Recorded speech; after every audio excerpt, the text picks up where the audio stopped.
Okay, electrochemistry is really cool. And when we're measuring things about electrochemical cells or voltaic cells, then what we're really interested is in the potential for it to do something, to power something. And so what we're thinking about is the cell potential, which is really a potential difference. And it's a difference in electric potential or pressure between 2 points. So that's potential difference in general. But what we're really interested is in the cell potential, which is the potential difference in the electrodes in a voltaic cell.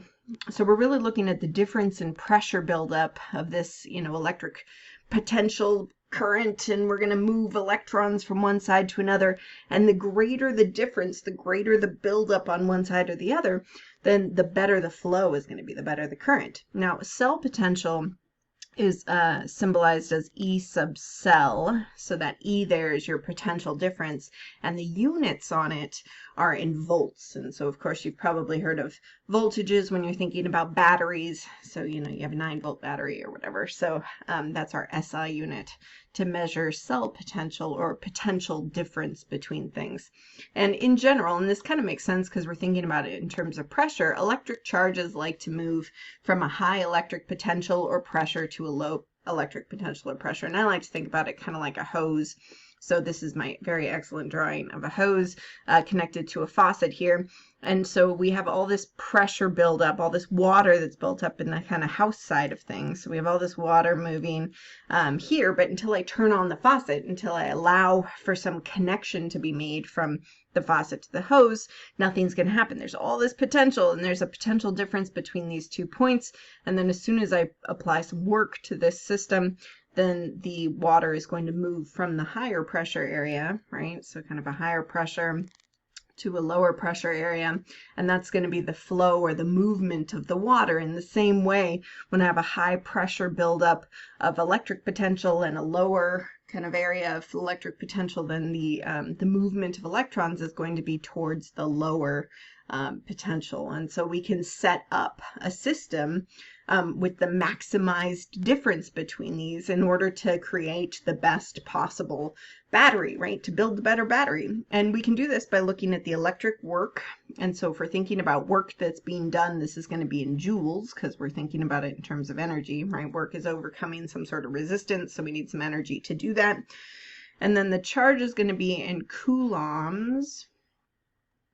And we'll kind of get into some calculations with these a little bit later in a future video, but this is just to kind of talk about this sort of system and generally what we're thinking about in terms of concept.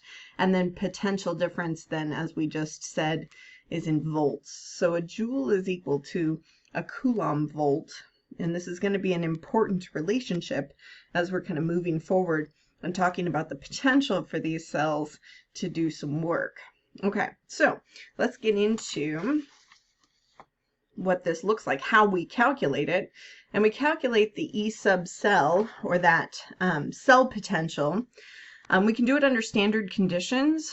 So if we have standard conditions for the E sub cell, this would be called the standard electrode potential or the standard cell potential. Is kind of what we're looking at there.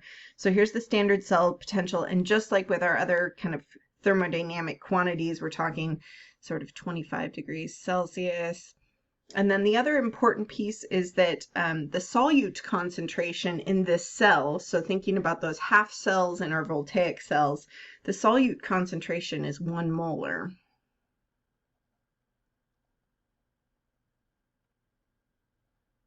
So that's kind of a new standard there, is our solute concentration, looking at kind of a specific concentration for a given cell at a given pressure as well. So we're at 1 atmosphere of pressure, which you probably assumed at this point, but just for clarity's sake. Now these have specific values, and these values are listed in a table, and the values are usually listed as reduction potentials. So the total potential of the cell is equal to the potential of the oxidation side plus the potential of the reduction side. So this is going to be the E sub whatever your whatever's being oxidized. So this is going to be the potential for your electrode. And in this case, because it's the oxidation, it's the anode. the oxide. All right, and then this one is going to be the reduction potential of that electrode, so that's going to be our cathode potential. And this is all going to be based on the material that they're made out of. So I'm building the bigger, better battery. I'm going to choose metals very specifically, or I'm going to choose substances very specifically that can do the redox chemistry that I'm looking for. And the potentials of these I can maximize by looking them up because they exist in the universe, right? So they exist as reduction potentials for reasons that I'm not really sure of. So they exist in a table, and it's really a measurement of how well that substance acts as an oxidizing agent. So remember that an oxidizing agent is something that allows for oxidation to occur. So it's how well it is pulling electrons away from other things, right? How well it can act as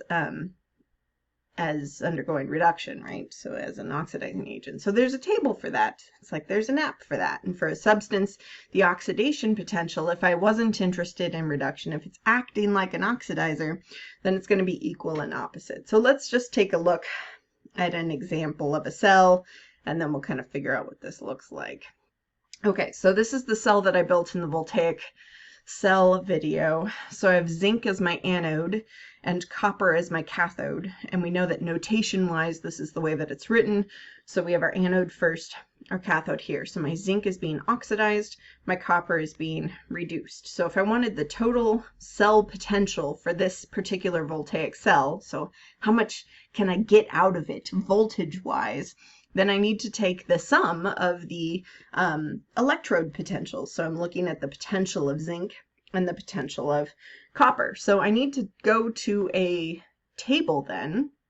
So if I go to my table of standard reduction potentials, then we can see here that that we have a list. You can kind of see that they go in increasing order of stronger to weaker, oxidizing to reducing agents. So it looks a little bit confusing in terms of kind of the sides there. One is measuring them as the reducing agents, so how well it's letting other things oxidize. So that's on my right hand side there.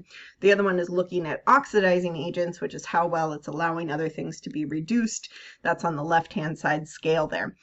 So you can see they're kind of equal and opposite of each other. If I look at zinc, zinc is down below my hydrogen mark. If you look at hydrogen, when we're looking at the reduction potential of hydrogen, we call that 0. That's our standard. We're using that hydrogen when those hydrogen ions gain 2 electrons and form hydrogen gas. That's our 0 potential mark, and then we measure it based on that. So that's kind of our benchmark.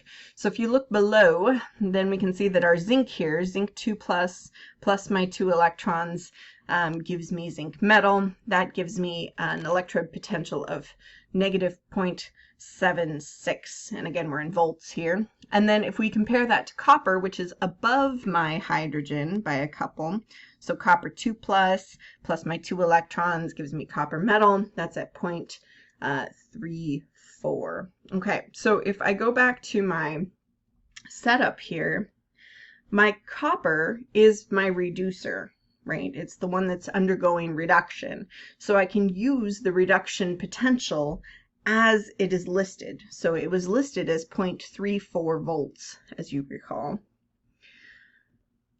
Now, because that's a list of reduction potentials, when I'm thinking about my zinc, it gave me a value of negative 0.76 volts. This is how zinc would act as a reducer, right? As if it were undergoing reduction. But since in this case it is the oxidizing species, right? It is what is undergoing oxidation, then I have to take the equal and opposite of this when I'm adding them together. So if zinc was my undergoing reduction, I would keep this as it is, but because it's being oxidized, I'm going to change the sign on it. Okay, so the signs are really important in this section for that reason. So here's my zinc plus my copper. When I add those together, I get the total cell potential, which is 1.10 volts, and that's my cell potential, my potential voltage that I can get, the potential difference between these electrons, which gives me an indication of how well I can use it for some sort of application. okay? So if we go to another example, just to kind of practice with this, because again, that's tricky because we're trying to get our head around what this all means. Let's look at the standard cell potential for, here's an aluminum anode and an iron cathode.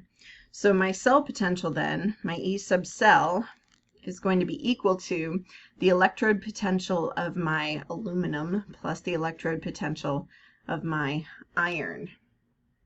Now, my aluminum is being oxidized and my iron is being reduced.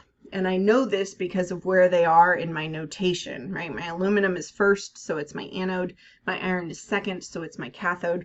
So now I have to go back to my standard table of values here. And if I look up my aluminum, so aluminum is going from aluminum to aluminum 3+, then I have 1.66 as a value, and it's a negative value, so it's below my hydrogen there. So this is negative 1.66 when I'm thinking about it as a reduction potential. And then if I go to my iron, so I'm looking at iron 2+, which is an important distinction that we're looking at iron 2+, not iron 3+. So if we look at iron 2+, then we can see we're at a negative 0.45 volts. So now I'm going to go back to my, I'm going to go back to my notation here. Apologies. So if I look at my table, then this was the value that I was given for my aluminum. This is the value that I was given for my iron, but this is a reduction potential and this is being oxidized. So I need to take the opposite value of it. So I'm going to change the sign on it again, and I'm going to add to it the reduction potential of my iron, which is actually acting as the reducer. So these together are going to give me the cell potential for this particular voltaic cell.